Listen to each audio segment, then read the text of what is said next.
Viss tas jumts salokās tā kā tādas IKS mēbeli. Bet kā tev? Es braucu kabrioletos. Nekad neesmu. Nekad? Kā jocīgi, ka tev nav tā jumta, ne? Ļoti jocīgi. Es tiešām nekad arī neesmu braucis kabrioletos.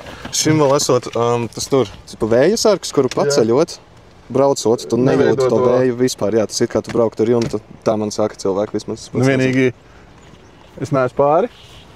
Varbūt esi nedaudz, tev vajag zemāk apsēsties. Varbūt šitas jau ir zemākais. Tā kā kabriolets ir pieejams.